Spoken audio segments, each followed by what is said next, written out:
जिंदाबाद राहुल गांधी जिंदाबाद सोनिया गांधी जिंदाबाद सोनिया गांधी जिंदाबाद বৰ্তমান ভাৰতবৰ্ষত যি শাসন চলিছে এই শাসনত ভাৰতীয় অতিষ্ঠ হৈছে অন্যায় অবিচাৰ আৰু অযোগ্য ৰাজনীতিৰ দ্বাৰা ভাৰতবৰ্ষৰ অখণ্ডতাৰ প্ৰতি ভাবুকি সৃষ্টি হৈছে ভাৰতীয় নাগৰিকসকল প্ৰাপ্যৰ পৰা বঞ্চিত হৈছে আজি কৰ্পোৰেট গোষ্ঠীক লাখ লাখ কোটি টকা তেওঁলোকক ছাবচিডি দিয়া হৈছে আৰু কৃষকৰ ঋণ কিন্তু মাফ কৰি দিয়া নাই আজি এনেকুৱা অৱস্থা সৃষ্টি হৈছে ভাৰতবৰ্ষ এখন দৰিদ্ৰ ৰাষ্ট্ৰৰ ফালে গতি কৰিছে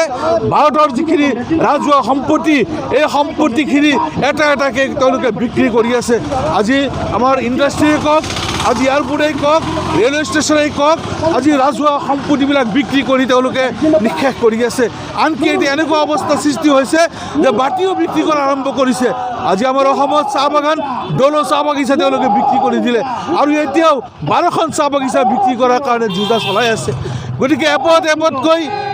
ৰাজহুৱা সম্পত্তিবিলাক বিক্ৰী কৰি ভাৰতবৰ্ষখনক এখন দৰিদ্ৰ ৰাষ্ট্ৰলৈ পৰিণত কৰিব বিচাৰিছে গতিকে আমি তাৰ পৰা উদ্ধাৰ কৰিব লাগিব অকল সাম্প্ৰদায়িকতা ৰাজনীতি হিন্দু মুছলমানক ভাগ কৰি তেওঁলোকে কৰ্পোৰেট গোষ্ঠীৰ শাসন চলাইছে আজি কৰ্পোৰেট গোষ্ঠীৰ কথা মতে এই চৰকাৰ পৰিস্থিতি হৈ আছে গতিকে আমি জনসাধাৰণ সচেতন হ'ব লাগিব আৰু এই বিজেপিৰ বিৰুদ্ধে আমি আজ্ঞাহীন মনোভাৱ লৈ আমি সকলোকে সচেতন কৰিব লাগিব এই কথাবিলাক জনাব লাগিব আমি যে স্বাধীন দেশৰ নাগৰিক হিচাপে সংবিধান প্ৰদত্তভাৱে প্ৰত্যেকজন ভাৰতীয় নাগৰিকৰ যি সমান অধিকাৰ এই সমান অধিকাৰটো আমি সাব্যস্ত কৰাৰ কাৰণে আমি আগবাঢ়ি যাব লাগিব আজি এনেকুৱা অৱস্থা হৈছে আমাৰ ধৰ্মীয় স্বাধীনতা যি আছে ধৰ্মীয় স্বাধীনতাৰ পৰা তেওঁলোকে হস্তক্ষেপ কৰিছে আজি আমাৰ মাদ্ৰাছাসমূহ বুলডোজাৰ লগাই ভাঙি দিছে আজি যি শিক্ষানুষ্ঠান সেই শিক্ষানুষ্ঠানৰ প্ৰতি ভাবুকি তেওঁলোকে আনিছে আজি আনকি আমাৰ শিক্ষা ব্যৱস্থাটো এটা চৰকাৰৰ প্ৰধান দায়িত্ব আৰু কৰ্তব্য প্ৰথম হ'ল শিক্ষিত কৰা আৰু শিক্ষাৰ ক্ষেত্ৰতো বাধা সৃষ্টি কৰিছে আজি বিদ্যালয়সমূহত জাতীয় বিদ্যালয়সমূহত কন্যাকুমাৰীত যোৱাকালি 5 বজাত এই যাত্ৰা আৰম্ভ কৰিছে কন্যাকুমাৰীৰ পৰা জুৰিয়া ব্লক কংগ্ৰেছৰ সন্মানীয় সভাপতি ডাঙৰীয়া ইণ্ডিয়া জিলা পৰিষদৰ